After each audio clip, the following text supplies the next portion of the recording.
Primera carta a los Corintios, capítulo 1. Saludo y destino. Pablo, apóstol de Cristo Jesús por designio y llamada de Dios, y el hermano Sóstenes, a la iglesia de Dios que está en Corinto, a los consagrados por Cristo Jesús, llamados y consagrados, con todos los que invocan en cualquier lugar el nombre de nuestro Señor Jesucristo, Señor de ellos y nuestro. Os deseo la gracia y la paz de Dios nuestro Padre y de Jesucristo, el Señor.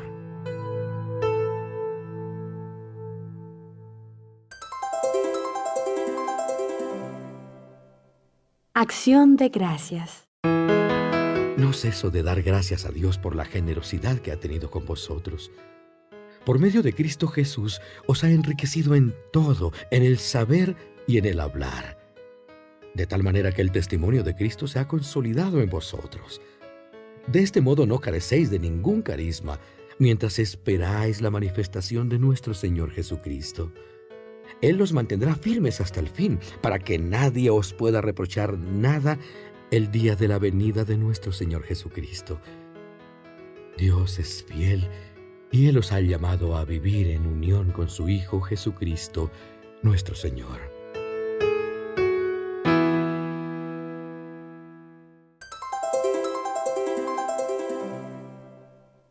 Partidos en Corinto.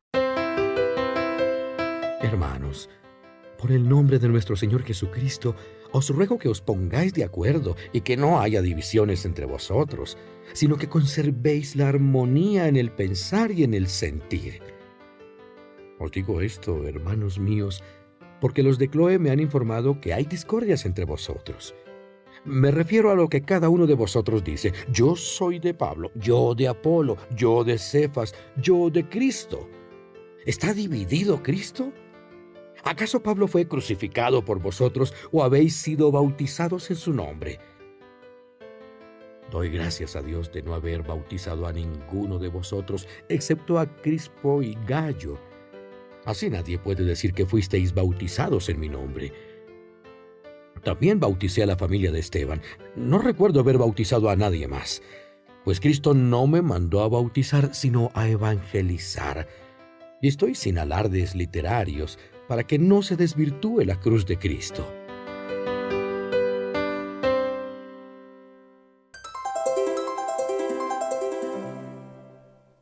La sabiduría del mundo y la de Dios.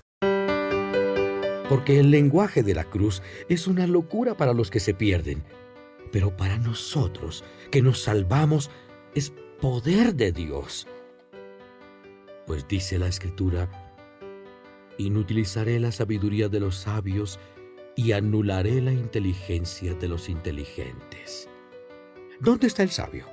¿Dónde el maestro? ¿Dónde el estudioso de este mundo? Dios ha convertido en tontería la sabiduría del mundo. El mundo, con su propia sabiduría, no reconoció a Dios en la sabiduría manifestada por Dios en sus obras. Por eso Dios ha preferido salvar a los creyentes por medio de una doctrina que parece una locura, porque los judíos piden milagros y los griegos buscan sabiduría. Pero nosotros anunciamos a Cristo crucificado, escándalo para los judíos y locura para los paganos, pero poder y sabiduría de Dios para los llamados judíos o griegos. Pues la locura de Dios es más sabia que los hombres, y la debilidad de Dios más fuerte que los hombres. Considerad, si no, hermanos, vuestro grupo de llamados. No hay muchos sabios, ni muchos poderosos, ni muchos nobles. Dios eligió lo que el mundo tiene por necio para humillar a los sabios, lo débil para humillar a los fuertes, lo vil, lo despreciable, lo que es nada, para anular a los que son algo, para que nadie presuma delante de Dios. Por Él vosotros estáis en Cristo Jesús, el cual de parte de Dios se ha hecho para nosotros sabiduría, justicia, santificación y redención, para que, como dice la Escritura, el que quiera presumir de algo, que presuma de lo que ha hecho el Señor. Primera carta a los Corintios, capítulo 2. Predicación de San Pablo. Hermanos, cuando llegué a vuestra ciudad, llegué anunciándoos el misterio de Dios, no con alardes de elocuencia o de sabiduría, pues nunca entre vosotros me precié de saber otra cosa que a Jesucristo y a Jesucristo crucificado. Me presenté ante vosotros débil y temblando de miedo, y mi palabra y mi predicación no se basaban en la elocuencia persuasiva de la sabiduría, sino en la demostración del poder del Espíritu, para que vuestra fe no se fundase en la sabiduría humana, sino en el poder de Dios. Entre los formados usamos la sabiduría, pero no la de este mundo, ni la de los gobernantes pasajeros de este mundo, una sabiduría divina, misteriosa, oculta, que Dios destinó para nuestra gloria antes de crear el mundo. Esto no lo entendieron los gobernantes de este mundo, pues si lo hubieran entendido, no habrían crucificado al Señor de la gloria. Pero como dice la Escritura, lo que el ojo no vio, lo que el oído no oyó, lo que ningún hombre imaginó, eso preparó Dios para los que le aman. Y a nosotros nos lo manifestó Dios por medio de su Espíritu, pues el Espíritu lo penetra todo, hasta las cosas más profundas de Dios. ¿Qué hombre, en efecto, conoce lo íntimo del hombre, sino el espíritu del hombre que está en él? De la misma manera, nadie conoce las cosas de Dios, sino el Espíritu de Dios. Y nosotros no hemos recibido el espíritu del mundo, sino el Espíritu que viene de Dios, para que conozcamos lo que Dios generosamente nos ha dado. Hablamos de esto con un lenguaje que no nos ha enseñado la sabiduría humana, sino el Espíritu que expresa las cosas espirituales en términos espirituales. El hombre mundano no acepta las cosas del Espíritu de Dios, son locura para él, y no puede entenderlas, ya que hay que juzgarlas espiritualmente. El espiritual, por el contrario, lo juzga todo, y a él nadie le juzga. Porque ¿quién conoció el pensamiento del Señor para poder enseñarlo? Pero nosotros poseemos el pensamiento de Cristo. Primera carta a los Corintios, capítulo 3. San Pablo justifica su predicación. Hermanos, yo no pude hablaros como a espirituales, sino como a carnales, como a niños en Cristo. Os di a beber leche, no alimento sólido, porque no lo podíais soportar, ni podéis todavía, pues aún sois carnales. Desde el momento que hay envidias y discordias entre vosotros, ¿no es porque aún sois carnales y vivís lo humano? Porque cuando uno dice, yo soy de Pablo, y otro, yo de Apolo, ¿no procedéis de una manera puramente humana?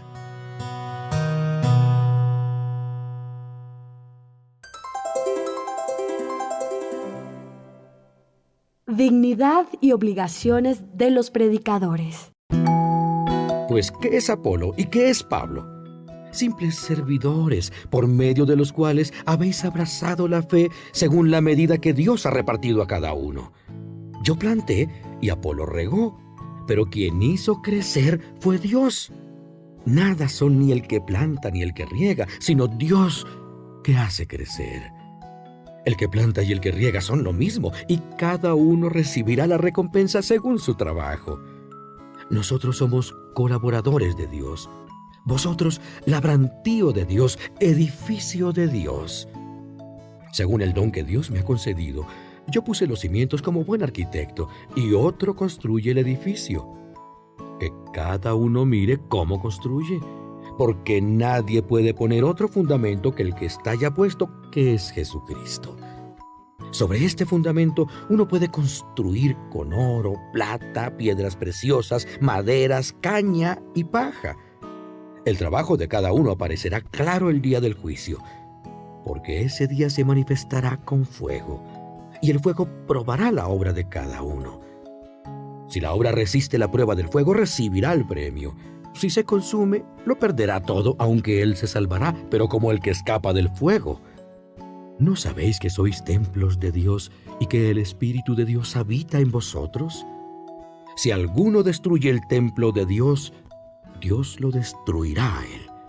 Porque el templo de Dios que sois vosotros es santo.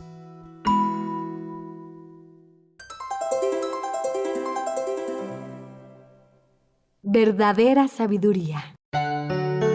Nadie se engaña a sí mismo. Si alguno entre vosotros piensa que es sabio según la sabiduría de este mundo, que se haga necio para llegar a ser sabio. Porque la sabiduría de este mundo es necedad ante Dios, como dice la Escritura. Atrapa a los sabios en su astucia. Y además, el Señor conoce cuán vanos son los pensamientos de los sabios. Por tanto, que nadie presuma de los que son solo hombres, pues todo es para vosotros. Pablo, Apolo, Cefas, el mundo, la vida, la muerte, el presente y el futuro, todo es vuestro. Vosotros de Cristo y Cristo de Dios. Primera carta a los Corintios, capítulo 4. Ministros de Cristo. Que la gente nos tenga como servidores de Cristo y administradores de los ministerios de Dios. Ahora bien, lo que se pide a los administradores es que sean fieles. A mí poco me importa ser juzgado por vosotros o por un tribunal humano, ni yo mismo me juzgo. No me siento culpable de nada, pero no por esto quedo justificado, porque quien me juzga es el Señor. Así pues, nada juzguéis antes de tiempo, hasta que venga el Señor, que iluminará los escondrijos de las tinieblas y pondrá de manifiesto las intenciones del corazón. Y entonces cada uno recibirá de Dios la alabanza que merezca.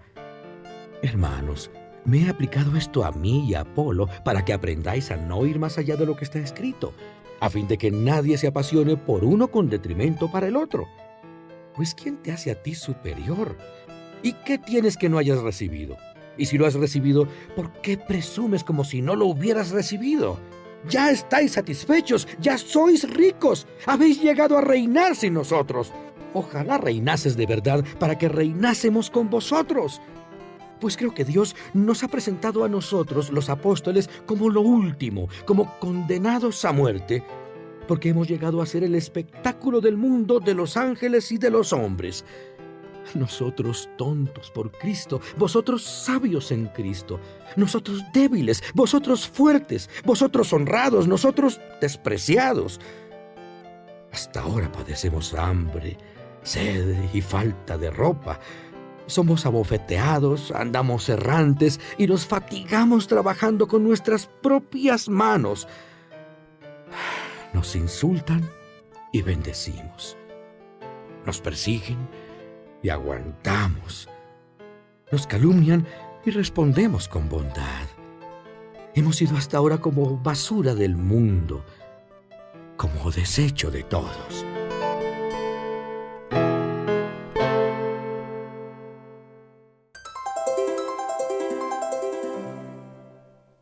Exhortación paternal. No os escribo esto para avergonzaros, sino para amonestaros como a hijos míos muy queridos. Porque aunque tuvierais 10,000 pedagogos que os hablen de Cristo, no tendríais muchos padres, pues por medio del Evangelio yo os he engendrado en Cristo Jesús. Os suplico, por tanto, que sigáis mi ejemplo. Por esto os he enviado a Timoteo, hijo mío muy querido y fiel en el Señor, quien os recordará mis normas de conducta en Cristo Jesús y lo que enseño por doquier en todas las iglesias. Algunos se han llenado de orgullo pensando que no volveré a veros, pero iré a veros y pronto, si el Señor quiere.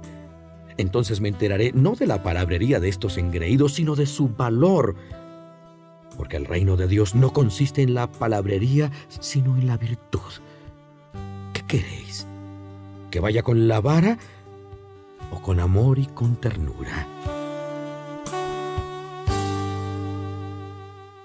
Primera carta a los Corintios, capítulo 5. El caso del incestuoso. ¿Es cosa pública entre vosotros la deshonestidad? Y tal deshonestidad que no se encuentra ni entre los paganos, hasta el punto de convivir uno con la mujer de su padre. Y vosotros estáis orgullosos en vez de manifestar intenso dolor para que desaparezca de entre vosotros el que tal acto ha cometido. Pues yo, por mi parte, corporalmente ausente, pero espiritualmente presente, he dictado ya mi sentencia sobre el que está actuando así. Que congregados en nombre de nuestro Señor Jesucristo, vosotros y mi espíritu, y con el poder de Jesús, Señor nuestro, este tal se ha entregado a Satanás, con el fin de que, aunque quede corporalmente destrozado, pueda salvarse el día del Señor. La cosa no es para que os sintáis orgullosos. ¿No sabéis que un poco de levadura hace fermentar toda la masa? Echad fuera la vieja levadura para hacer una masa nueva, puesto que sois panes sin levadura, porque Cristo, nuestro Cordero Pascual, ya ha sido inmolado. Así que celebremos la fiesta, no con levadura vieja, con levadura de malicia y de maldad, sino con panes sin levadura, panes de sinceridad y de verdad. Os dije en mi carta que no tratéis con los lujuriosos, pero no me refería de un modo absoluto a todos los lujuriosos de este mundo, a todos los avaros, ladrones o idólatras, pues en tal caso tendríais que salir de este mundo. Lo que os decía es que no tratéis con el que presume de cristiano y es lujurioso, avaro, idólatra, calumniador, borracho o ladrón. Con estos, ni comer. A mí no me corresponde juzgar a los de fuera, pero a vosotros sí os corresponde juzgar a los de adentro. A los de fuera, Dios los juzgará. Echad de entre vosotros al malvado. Primera carta a los Corintios, capítulo 6. Los cristianos y los tribunales paganos.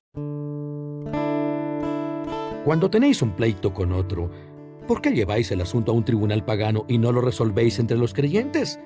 ¿No sabéis que los creyentes juzgarán al mundo? Pues si vais a juzgar al mundo, ¿seréis incapaces de juzgar causas más pequeñas? ¿No sabéis que hasta juzgaremos a los ángeles? Con mucha más razón las cosas de esta vida. Para los asuntos de esta vida, elegís como jueces a los que no tienen que ver nada con la iglesia. ¿No os da vergüenza? ¿No hay entre vosotros algún hombre prudente, capaz de hacer justicia entre sus hermanos? En cambio, el hermano pleitea con el hermano y encima ante jueces paganos. Ya es una desgracia para vosotros andar pleiteando unos con otros. ¿Por qué no preferís dejaros robar? Porque sois vosotros los injustos y los ladrones, y esto con vuestros hermanos. ¿Es que no sabéis que los injustos no heredarán el reino de Dios? No os engañéis, ni los lujuriosos, ni los idólatras, ni los adúlteros, ni los afeminados, ni los invertidos, ni los ladrones, ni los avaros, ni los borrachos, ni los difamadores, ni los salteadores heredarán el reino de Dios. Eso erais antes algunos, pero habéis sido lavados, consagrados y justificados en el nombre de nuestro Señor Jesucristo y en el Espíritu de nuestro Dios.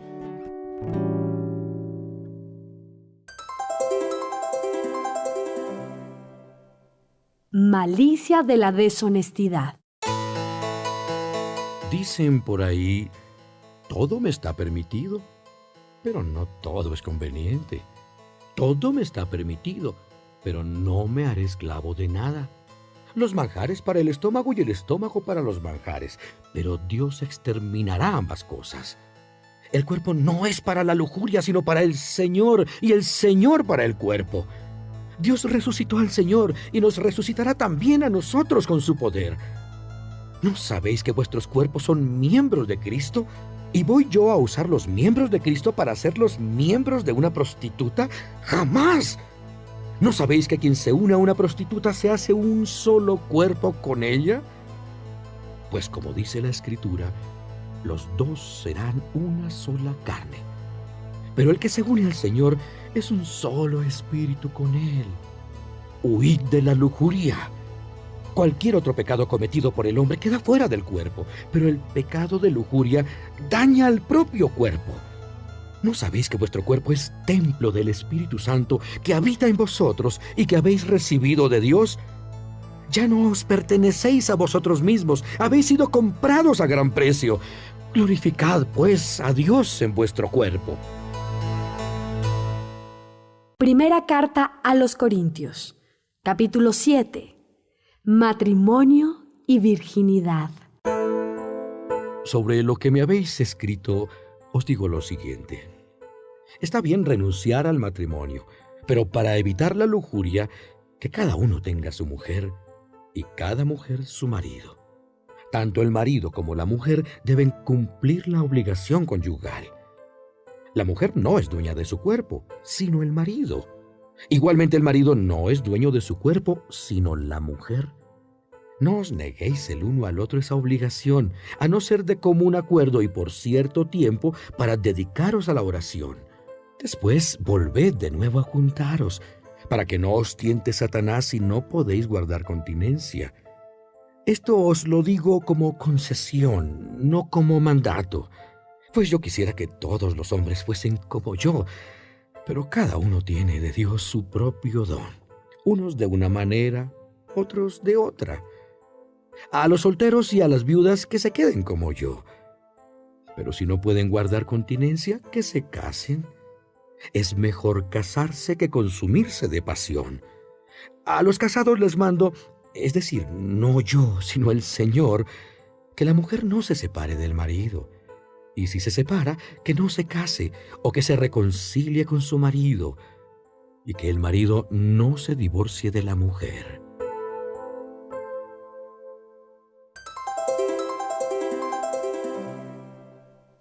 Privilegio paulino. A los demás les digo yo, no el Señor. Si un cristiano está casado con una mujer pagana, pero acepta vivir con él, que no se divorcie de ella. Y si una mujer cristiana está casada con un hombre no creyente, pero acepta vivir con ella, que no se divorcie de él. Pues el marido no creyente queda consagrado a Dios por la mujer cristiana, y la mujer no creyente queda consagrada a Dios por el marido cristiano. De lo contrario, vuestros hijos serían impuros, mientras que ahora pertenecen al pueblo de Dios. Pero si el cónyuge no creyente se separa, que se separe. En ese caso, el otro cónyuge creyente queda en plena libertad, porque el Señor nos ha llamado a vivir en paz. En realidad, ¿cómo vas a saber tú, mujer, si conseguirás salvar a tu marido? ¿Y tu marido si conseguirás salvar a tu mujer?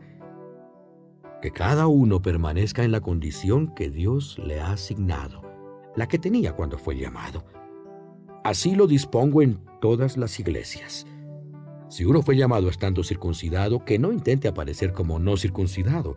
Si uno fue llamado sin estar circuncidado, que no se circuncide. Da igual estar o no estar circuncidado. Lo que importa es guardar los mandamientos de Dios. Que cada uno permanezca en el estado en que estaba cuando Dios le llamó. ¿Fuiste llamado siendo esclavo? No te preocupes. Aunque si tienes ocasión de conseguir la libertad, debes aprovecharla. Porque la llamada del Señor hace libre al esclavo y esclavo de Cristo al libre. A gran precio fuisteis comprados. No os hagáis esclavos de los hombres. Hermanos, que cada cual permanezca ante Dios en el estado que tenía cuando fue llamado.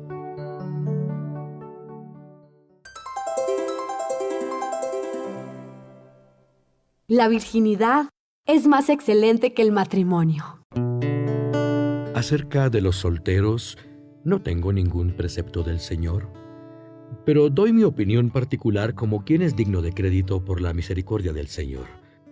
Yo creo que en estos tiempos difíciles en que vivimos es mejor quedarse como se está. ¿Estás unido a mujer? No busques la separación. ¿Estás soltero? No te cases. Pero si te casas, no pecas. Y si una mujer soltera se casa, tampoco peca. Lo que pasa es que yo quisiera evitaros los problemas que vais a tener en el matrimonio. Por tanto, los que tienen mujer vivan como si no la tuvieran, los que lloran como si no llorasen, los que se alegran como si no se alegrasen, los que compran como si no poseyesen, los que gozan del mundo como si no disfrutasen, porque este mundo que contemplamos está para acabar. Os quiero libres de preocupaciones. El soltero se preocupa de las cosas del Señor y de cómo agradarle. El casado se preocupa de las cosas del mundo y de cómo agradar a la mujer. Está, pues, dividido. La mujer no casada y la joven soltera se preocupan de las cosas del Señor y se consagran a Él en cuerpo y alma. Pero la que está casada se preocupa de las cosas del mundo y de cómo agradar a su marido. Os digo esto para vuestro bien, no para tenderos un lazo, sino mirando a lo más perfecto y a lo que os unirá enteramente con el Señor. Si alguno cree que dada la edad de su novia debe casarse y que eso es lo más indicado, que haga lo que quiera, que se case, pues eso no es pecado. Y si alguno con entera libertad, sin que nadie lo fuerce, tiene en su interior el firme propósito de no casarse con su novia y así lo decide, hace bien. En conclusión, el que se casa con su novia hace bien y el que no se casa hace mejor.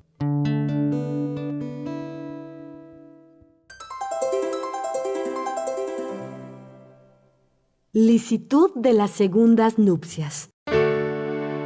La mujer está ligada todo el tiempo que vive su marido, pero si el marido se muere, queda libre para casarse con quien quiera, con tal que sea cristiano. Pero, a mi parecer, será más feliz si continúa como está. Esta es mi opinión, y creo que yo también tengo el Espíritu de Dios. Primera carta a los Corintios, capítulo 8. No es pecado comer las carnes inmoladas a los ídolos. Sobre la carne ofrecida en sacrificio a los ídolos, está claro que todos tenemos la ciencia suficiente, pero la ciencia envanece. Lo único verdaderamente provechoso es el amor. Si alguno cree que sabe algo, no lo sabe como debía saber, pero el que ama a Dios, ese es conocido por Él. Viniendo pues a lo de la comida de las carnes ofrecidas en sacrificio a los ídolos, sabemos que los ídolos no son nada en el mundo y que no hay más Dios que uno solo. Pues aunque hay esos llamados dioses tanto en el cielo como en la tierra, y en ese sentido hay muchas divinidades y muchos señores, para nosotros hay un solo Dios, el Padre, del que proceden todas las cosas y por el que hemos sido creados, y un solo Señor Jesucristo, por quien existen todas las cosas y por el que también nosotros existimos. Pero no todos saben esto, pues algunos, acostumbrados hasta ahora a adorar a los ídolos, comen las carnes pensando que están consagradas a los ídolos, y su conciencia, que no está bien formada, les hace sentirse culpables.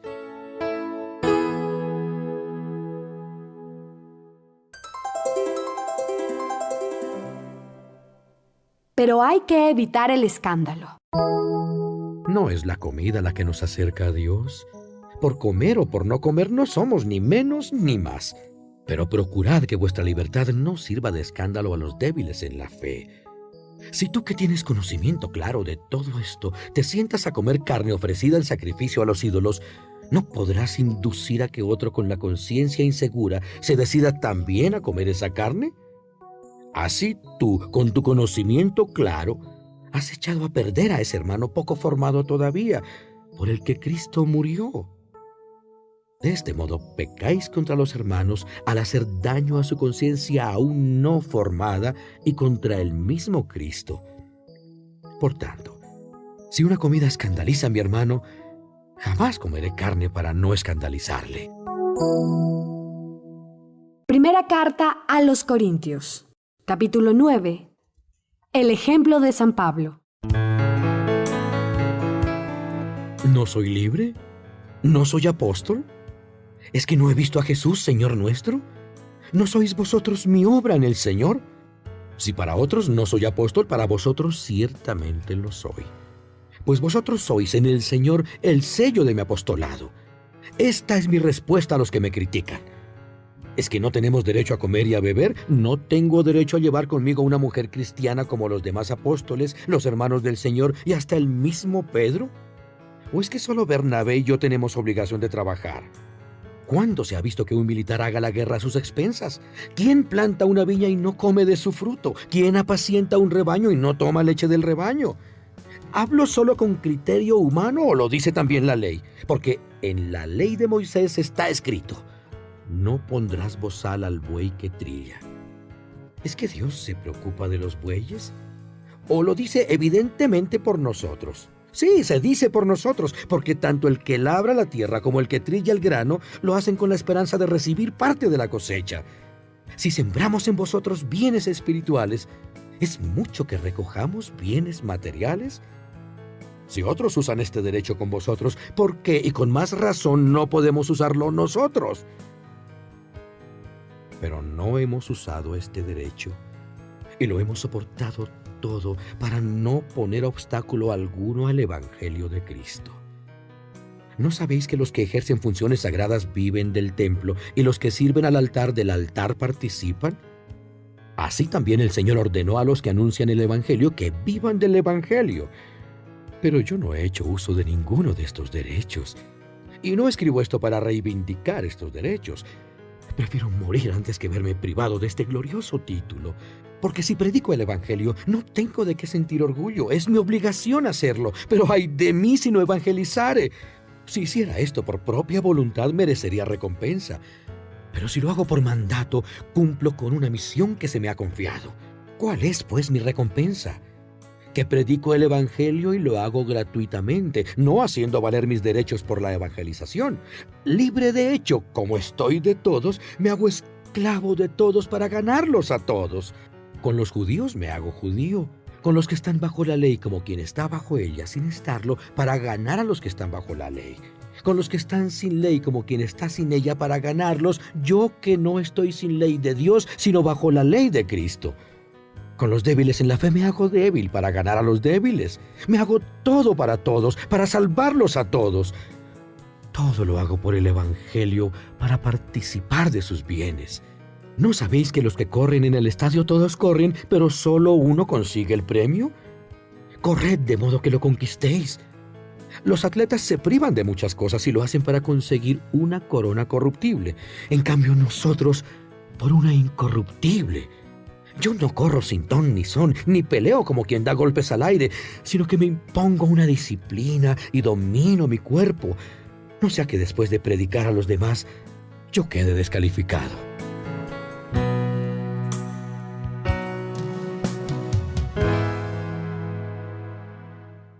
Primera carta a los Corintios, capítulo 10. Lecciones de la historia de Israel. No quiero que olvidéis que nuestros antepasados estuvieron todos bajo la nube, todos atravesaron el mar y todos al ser bautizados en la nube y en el mar quedaron unidos a Moisés. Todos comieron el mismo alimento espiritual y bebieron la misma bebida espiritual. Bebían de la piedra espiritual que les seguía, y esa piedra era Cristo. Pero la mayoría no agradó a Dios y quedaron tendidos en el desierto.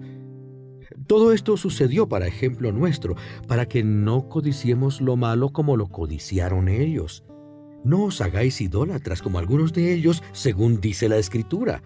El pueblo se sentó a comer y beber y se levantó para divertirse. No nos entreguemos a la lujuria como se entregaron algunos de ellos y cayeron 23,000 en un solo día. No provoquemos al Señor como algunos de ellos lo hicieron y perecieron mordidos por las serpientes. No protestéis contra Dios como algunos de ellos lo hicieron y acabaron en manos del exterminador. Todo esto les sucedía para que escarmentaran y fue escrito como aviso para nosotros que vivimos en los tiempos definitivos. Por tanto, el que crea estar firme, tenga cuidado de no caer. No os ha llegado ninguna prueba insuperable. Dios es fiel y no permitirá que seáis sometidos a pruebas superiores a vuestras fuerzas. Ante la prueba, os dará fuerza para superarla.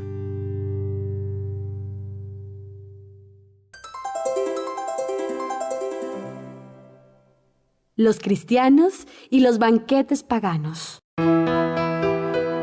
Por esto, queridos míos, huid de la idolatría. Os hablo como a personas inteligentes, juzgad lo que os digo. El cáliz de bendición que bendecimos, ¿no es la comunión con la sangre de Cristo? ¿Y el pan que partimos, no es la comunión con el cuerpo de Cristo? Puesto que solo hay un pan, todos formamos un solo cuerpo, pues todos participamos del mismo pan. Fijaos en el pueblo de Israel. ¿No quedan unidos al altar los que comen de las víctimas ofrecidas en él? ¿Quiero decir con esto que las víctimas ofrecidas y los ídolos son algo? No, pues los paganos ofrecen sus sacrificios a los demonios y no a Dios, y yo no quiero que entréis en comunión con los demonios. No podéis beber a la vez el cáliz del Señor y el de los demonios. No podéis participar a la vez de la mesa del Señor y de la de los demonios. ¿O queremos provocar celos al Señor? ¿Somos acaso más fuertes que Él?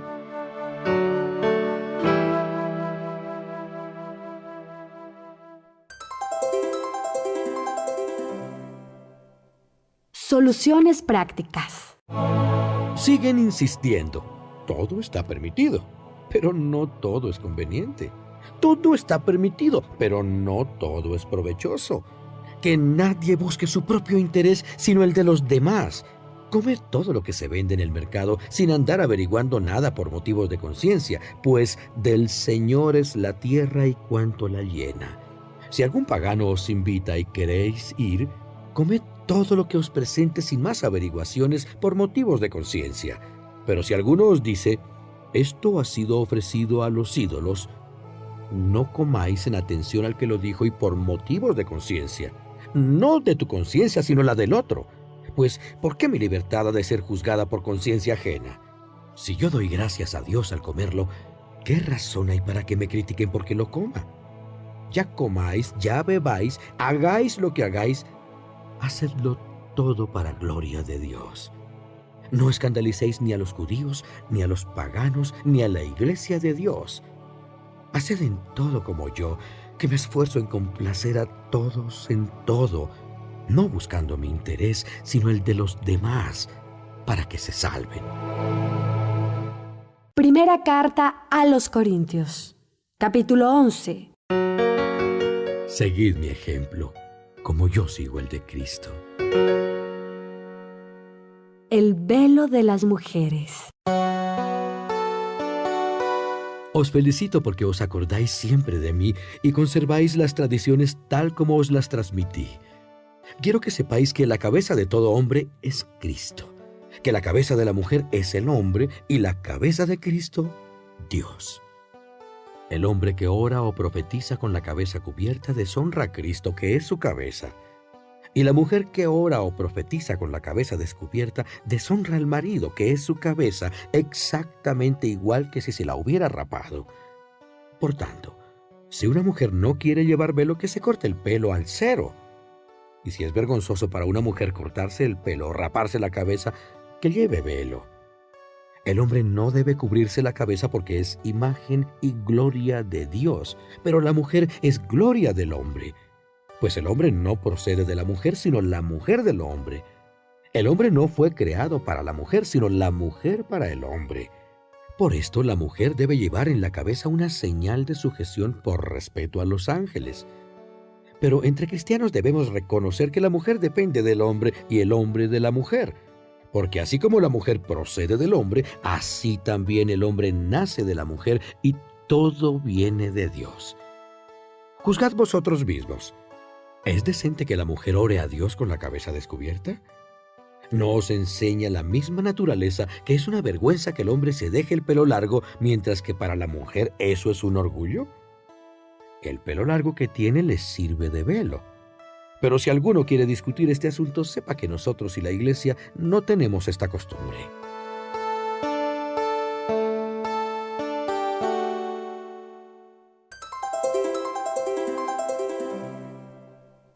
Abusos en la celebración de los ágapes.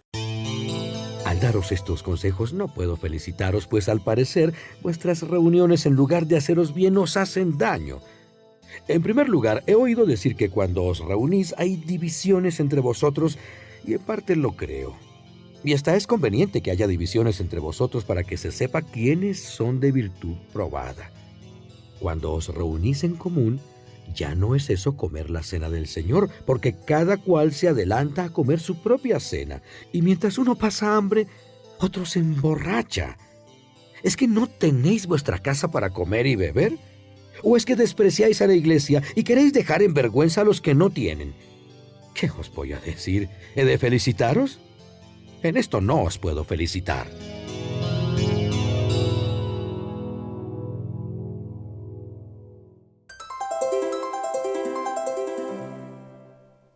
Institución de la Eucaristía. Yo recibí del Señor lo que os he transmitido, que Jesús, el Señor, en la noche que fue entregado, tomó pan, dio gracias, lo partió y dijo: «Esto es mi cuerpo que se entrega por vosotros. Haced esto en memoria mía». Después de cenar, hizo lo mismo con el cáliz, diciendo: «Este cáliz es la nueva alianza sellada con mi sangre. Cada vez que la bebáis, hacedlo en memoria mía. Pues siempre que coméis este pan y bebéis este cáliz, anunciáis la muerte del Señor hasta que vuelva. Por eso, el que come del pan o bebe del cáliz del Señor indignamente, será reo del cuerpo y de la sangre del Señor. Por tanto, examine cada uno su propia conciencia, y entonces coma del pan y beba del cáliz. Porque el que come y bebe sin considerar que se trata del cuerpo del Señor, come y bebe su propia condenación. Por eso muchos de vosotros estáis enfermos y débiles, y otros han muerto. Si nos examinásemos a nosotros mismos, no seríamos castigados. Y si el Señor nos castiga, es para corregirnos y para que no seamos condenados con el mundo. Por tanto, hermanos míos, cuando os reunáis para la cena, esperaos unos a otros. Y si alguno tiene hambre, que coma en su casa, y que en vuestras reuniones no haya motivo alguno para castigaros. Lo demás lo arreglaré a mi llegada. Primera carta a los Corintios, capítulo 12. Los dones espirituales. Hermanos, no quiero que ignoréis lo tocante a los dones espirituales. Sabéis bien que cuando erais paganos os dejabais arrastrar irresistiblemente por los ídolos mudos. Por eso os manifiesto que nadie, movido por el Espíritu de Dios, puede decir: «Maldito sea Jesús». Y nadie puede decir: «Jesús es el Señor», si no es movido por el Espíritu. Hay diversidad de dones espirituales, pero el Espíritu es el mismo. Diversidad de funciones, pero el mismo Señor. Diversidad de actividades, pero el mismo Dios que lo hace todo en todos. A cada cual se le da la manifestación del Espíritu para el bien común. Así, el Espíritu a uno le concede hablar con sabiduría, a otro por el mismo Espíritu hablar con conocimiento profundo. El mismo Espíritu a uno le concede el don de la fe, a otro el poder de curar a los enfermos, a otro el don de hacer milagros, a otro el decir profecías, a otro el saber distinguir entre los espíritus falsos y el espíritu verdadero, a otro hablar lenguas extrañas y a otros saber interpretarlas. Todo esto lo lleva a cabo el único y mismo Espíritu, repartiendo a cada uno sus dones como quiere.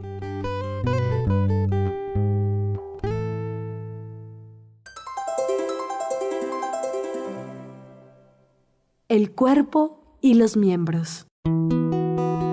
Del mismo modo que el cuerpo es uno, aunque tiene muchos miembros, y todos los miembros del cuerpo, con ser muchos, forman un cuerpo, así también Cristo. Porque todos nosotros, judíos y griegos, esclavos y libres, fuimos bautizados en un solo espíritu para formar un solo cuerpo. Y todos hemos bebido del mismo espíritu. Porque el cuerpo no es un miembro, sino muchos. Aunque el pie diga: «Como no soy mano, no soy del cuerpo», no por eso deja de ser del cuerpo. Aunque el oído diga: «Como no soy ojo, no soy del cuerpo», no por eso deja de ser cuerpo. Si todo el cuerpo fuese ojo, ¿dónde estaría el oído? Si todo oído, ¿dónde estaría el olfato? Pero Dios ha dispuesto cada uno de los miembros del cuerpo como ha querido. Y si todos fueran un solo miembro, ¿dónde estaría el cuerpo? Hay muchos miembros, pero un solo cuerpo. El ojo no puede decir a la mano: «No te necesito», ni la cabeza a los pies: «No os necesito». Más aún, los miembros aparentemente más débiles son los más necesarios. Y a los que parecen menos dignos los rodeamos de mayor cuidado. A los que consideramos menos presentables los tratamos con mayor recato, lo cual no es necesario hacer con los miembros más presentables.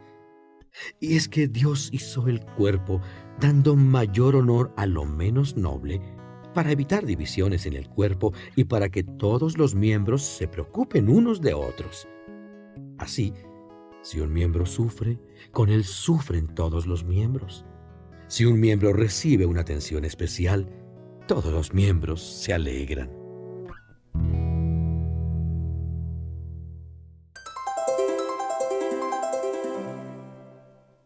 El cuerpo místico de Cristo.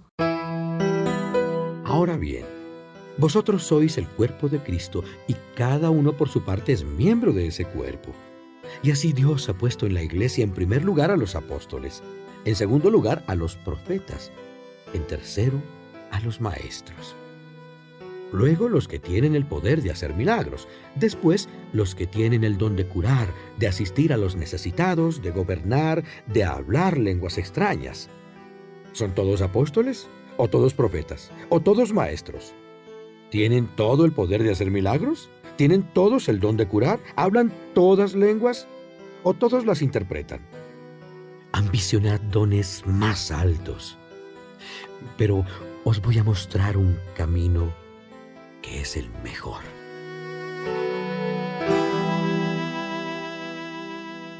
Primera carta a los Corintios, capítulo 13. Canto al amor. Aunque hable las lenguas de los hombres y de los ángeles, si no tengo amor, no soy más que una campana que toca o unos platillos que resuenan. Aunque tenga el don de profecía y conozca todos los misterios y toda la ciencia, y aunque tenga tanta fe que traslade las montañas, si no tengo amor, no soy nada. Aunque reparta todos mis bienes entre los pobres y entregue mi cuerpo a las llamas, si no tengo amor, de nada me sirve. El amor es paciente, es servicial. El amor no tiene envidia, no es presumido ni orgulloso, no es grosero ni egoísta, no se irrita, no toma en cuenta el mal. El amor no se alegra de la injusticia, se alegra de la verdad. Todo lo excusa, todo lo cree, todo lo espera, todo lo tolera. El amor nunca falla. Desaparecerán las profecías, las lenguas cesarán y tendrá fin la ciencia. Nuestra ciencia es imperfecta e imperfecta también nuestra profecía.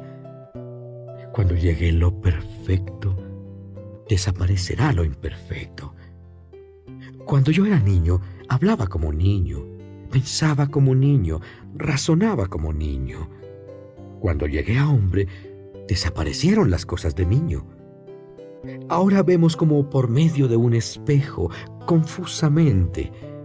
Entonces veremos cara a cara.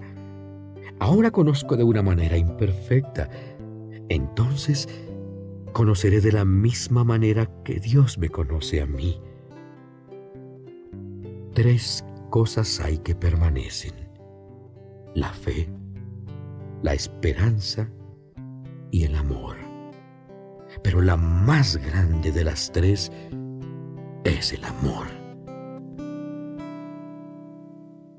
Primera carta a los Corintios, capítulo 14.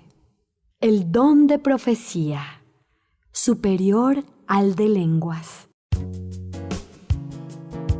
Buscad el amor, aspirad a los dones espirituales, pero sobre todo al don de profecía, porque el que habla en lenguas extrañas no habla a los hombres, sino a Dios. De hecho, ninguno le entiende, pues movido por el Espíritu dice cosas misteriosas. Pero el que profetiza habla a los hombres, los forma, los anima y los consuela. El que habla en lenguas extrañas se aprovecha a sí mismo. El que profetiza lo hace en beneficio de la iglesia. Me gustaría que todos hablaseis en esas lenguas, pero prefiero que profeticéis, pues para la formación de la iglesia es mejor profetizar que hablar en lenguas, a no ser que haya quien los interprete. Hermanos, si yo fuera a veros y os hablara en lenguas extrañas, ¿qué os aprovecharía? Absolutamente nada. Lo provechoso sería que os comunicase alguna revelación, conocimiento, profecía o enseñanza. Los instrumentos musicales como la flauta o el arpa que emiten sonidos, si no los emiten con precisión, ¿cómo se conocerá que se toca con la flauta o con el arpa? Si la corneta da un sonido indefinido, ¿quién se pondrá en orden de batalla? Así también vosotros. Si vuestra lengua no utiliza palabras claras, ¿cómo se entenderá lo que decís? Sería como hablar al aire. En el mundo hay muchos idiomas, pero todos tienen sentido. Si yo desconozco el significado de las palabras, ni yo le entenderé a él, ni él a mí. Así pues, ya que ambicionáis los dones espirituales, procurad tener los que sirven para la formación de la iglesia.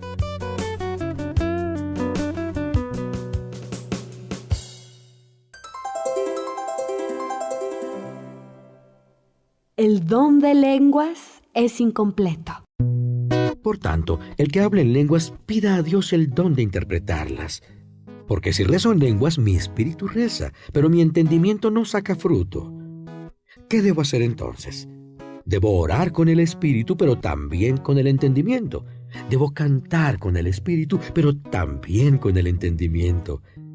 Porque si tú bendices con el espíritu, ¿cómo dirá amén a tu acción de gracias quien asiste como simple fiel si no entiende lo que dices? Sin duda será buena tu acción de gracias, pero el otro no saca ningún provecho. Doy gracias a Dios de hablar en lenguas más que vosotros, pero prefiero hablar en la iglesia 5 palabras con sentido para instruir a los demás que 10,000 palabras en lenguas. Hermanos, no seáis como niños en vuestros pensamientos. Sed como niños en lo que se refiere al mal, pero como hombres adultos en vuestra manera de pensar.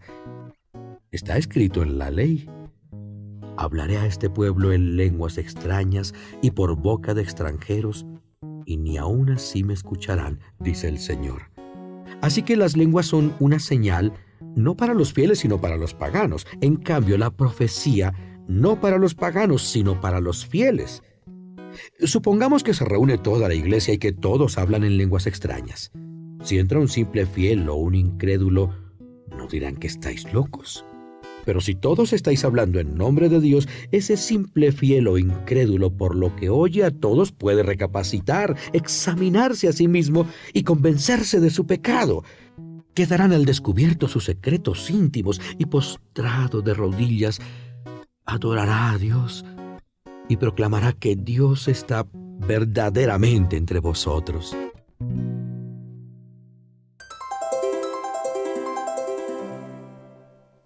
Normas para el uso de los dones espirituales. En conclusión, hermanos, cuando os reunís, unos pueden cantar, otros enseñar, otros manifestar una revelación, otros hablar en lenguas extrañas y otros interpretarlas. Pero que sea para aprovechamiento de todos. Si se habla en lenguas extrañas, que hablen 2 o a lo sumo 3 y por turno, y que uno les interprete. Y si no hay intérprete, que se guarde silencio en la asamblea y que hablen consigo mismo y con Dios. En cuanto a los profetas, que hablen 2 o 3 y los demás que den su parecer. Si uno que está sentado tiene una revelación, que se calle el que está hablando. Podéis profetizar todos, pero uno por uno, para que todos aprendan y se animen. Los que hablan en nombre de Dios deben estar sometidos a los que tienen ese don, pues Dios es Dios de paz y no de confusión. Como en todas las demás iglesias cristianas, las mujeres en las reuniones que se callen, pues no les está permitido hablar. Deben estar sometidas a sus maridos, como dice la ley. Y si quieren aprender algo, que pregunten en casa a sus maridos, pues no está bien que la mujer hable en la asamblea. La palabra de Dios no ha salido de vosotros, ni vosotros sois los únicos que la habéis recibido. Si alguno se tiene por profeta o por hombre de espíritu, sabrá que lo que os escribo es mandato del Señor. Y si no lo sabe, que no lo sepa. En resumen, hermanos, ambicionad el don de profecía y no impidáis hablar en lenguas, pero hágase todo con decoro y orden. Primera carta a los Corintios, capítulo 15. La resurrección de Cristo. Hermanos, os recuerdo el Evangelio que os anuncié, el que aceptasteis, en el que permanecéis firmes y por el que os salvaréis si lo retenéis tal y como os lo anuncié, pues de lo contrario habríais creído en vano. Os transmití en primer lugar lo que a mi vez yo recibí, que Cristo murió por nuestros pecados según las Escrituras, que fue sepultado y resucitó al tercer día según las Escrituras, y que se apareció a Pedro y luego a los 12. Se apareció también a más de 500 hermanos de una vez, de los que la mayoría viven todavía. Otros murieron. Luego se apareció a Santiago, después a todos los apóstoles, y después de todos, como a uno que nace antes de tiempo, también se me apareció a mí. Porque yo soy el menor de los apóstoles, indigno de ser llamado apóstol por haber perseguido a la iglesia de Dios. Pero por la gracia de Dios soy lo que soy. Y la gracia de Dios no ha sido estéril en mí, pues he trabajado más que los demás, pero no yo, sino la gracia de Dios conmigo. Pues bien, tanto ellos como yo, esto es lo que predicamos y lo que habéis creído.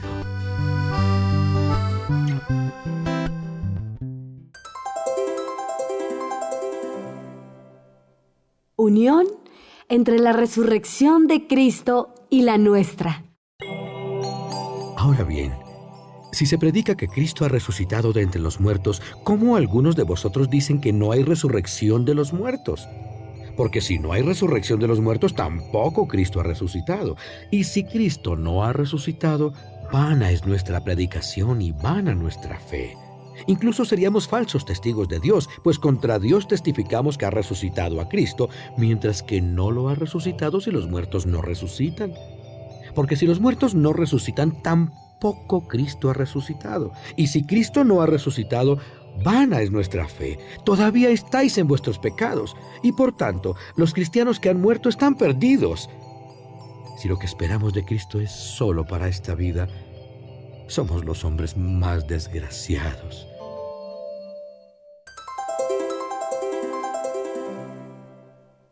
La resurrección de Cristo, prenda de la nuestra.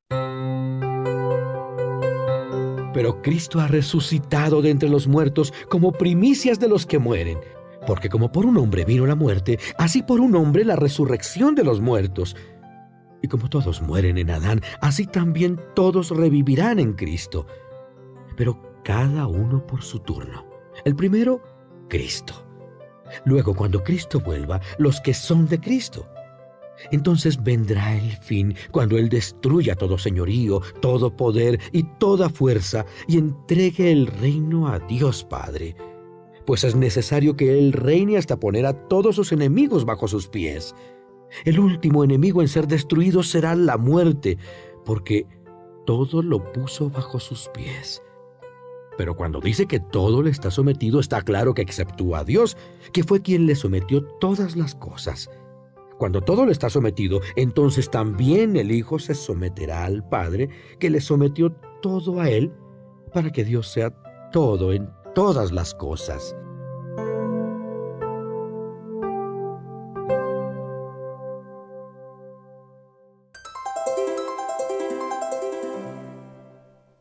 Confirmación de la resurrección. Si no fuera así, ¿a qué bautizarse por los muertos? Si realmente los muertos no resucitan, ¿a qué bautizarse por ellos? ¿Y por qué exponernos nosotros al peligro a cada instante? Hermanos, os aseguro que todos los días estoy al borde de la muerte y que vosotros sois mi gloria en Cristo Jesús, Señor nuestro. Si luché con las fieras en Éfeso con miras humanas, ¿de qué me sirvió? Si los muertos no resucitan, comamos y bebamos que mañana moriremos. No os dejéis engañar.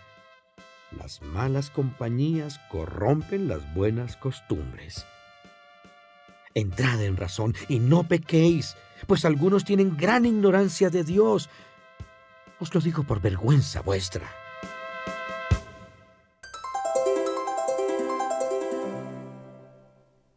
modo de la resurrección. Alguno preguntará, ¿cómo resucitarán los muertos? ¿Con qué cuerpo? Necio, lo que tú siembras no germina sino muere, y lo que siembras no es la planta que ha de nacer, sino un sencillo grano de trigo, por ejemplo, o de alguna otra semilla. Y Dios le da el cuerpo que quiere y un cuerpo propio a cada semilla. No todos los cuerpos son iguales. Uno es el cuerpo de los hombres, otro el de los ganados, otro el de las aves y otro el de los peces. Hay cuerpos celestes y cuerpos terrestres, pero uno es el resplandor de los cuerpos celestes y el otro el de los terrestres. Uno es el resplandor del sol, otro el de la luna y otro el de las estrellas. Incluso cada estrella tiene un resplandor diferente. Eso mismo pasa con la resurrección de los muertos. Se siembra algo corruptible y resucita incorruptible. Se siembra una cosa despreciable y resucita gloriosa. Se siembra una cosa débil y resucita con fuerza. Se siembra un cuerpo animal y resucita un cuerpo espiritual.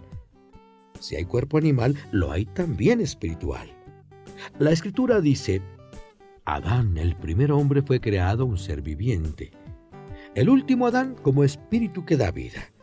Pero lo primero no es lo espiritual, sino lo animal, después lo espiritual. El primer hombre sacado de la tierra es terrestre, el segundo, por el contrario, del cielo. Como el terrestre, así son los terrestres. Como el celeste, así son los celestes. Y así como llevamos la imagen del terrestre, llevaremos también la del celeste. Hermanos, os digo que la carne y la sangre no pueden heredar el reino de Dios, ni lo corruptible heredará lo incorruptible. Ahora os voy a declarar un misterio. No todos moriremos, pero todos seremos transformados. En un momento, en un abrir y cerrar de ojos, al son de la última trompeta, pues sonará la trompeta, los muertos resucitarán incorruptos y nosotros seremos transformados. Porque esto corruptible ha de vestirse de incorruptibilidad y esto mortal de inmortalidad. Cuando esto corruptible se vista de incorruptibilidad y esto mortal de inmortalidad, entonces se cumplirá lo que dice la Escritura. La muerte ha sido destruida por la victoria. ¿Dónde está, muerte, tu victoria? ¿Dónde, muerte, tu aguijón venenoso? El aguijón de la muerte es el pecado, y la fuerza del pecado, la ley. Por esto, queridos hermanos, manteneos firmes, inconmovibles, trabajando más y más en la obra del Señor, sabiendo que el Señor no dejará sin recompensa vuestro trabajo. Primera carta a los Corintios, capítulo 16. Colecta en favor de la Iglesia de Jerusalén. En cuanto a la colecta en favor de los cristianos, haced lo que ordené a las iglesias de Galacia. Los domingos cada uno de vosotros separe lo que pueda según lo que gane, sin esperar a mi llegada para hacer la colecta. Cuando vaya enviaré a Jerusalén con cartas de presentación a los que elijáis para llevar lo que hayáis recogido. Y si vale la pena que vaya también yo, iremos juntos. Llegaré allí después de visitar Macedonia, pues quiero pasar por Macedonia. Tal vez me detenga con vosotros y hasta quizá pase el invierno para que me ayudéis a proseguir el viaje. Ahora no quiero ir de pasada. Espero pasar algún tiempo con vosotros, si Dios quiere. En Éfeso me quedaré hasta Pentecostés, pues se me ha abierto una puerta grande y prometedora para mi trabajo, aunque tengo muchos en contra.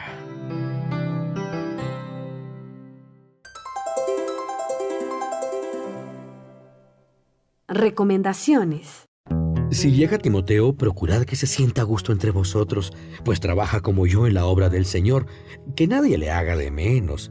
Ayudadle para que continúe el viaje y venga a verme, pues los hermanos y yo estamos esperándole.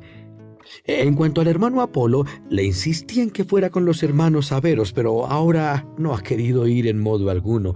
Irá cuando se le presente una buena oportunidad. Estad alerta, permaneced firmes en la fe, sed hombres, sed fuertes, haced todo con amor. Hermanos, os voy a pedir un favor. Sabéis que la familia de Esteban fue la primera que se hizo cristiana en la región de Acaya y que se ha consagrado al servicio de los fieles. Sed deferentes con ellos y con cuantos como ellos trabajan y se afanan en esta obra. Me ha alegrado la visita de Esteban, Fortunato y Acaico, quienes han llenado el vacío de vuestra ausencia, tranquilizándome a mí como ahora lo harán a vosotros. A personas así debéis estar reconocidos.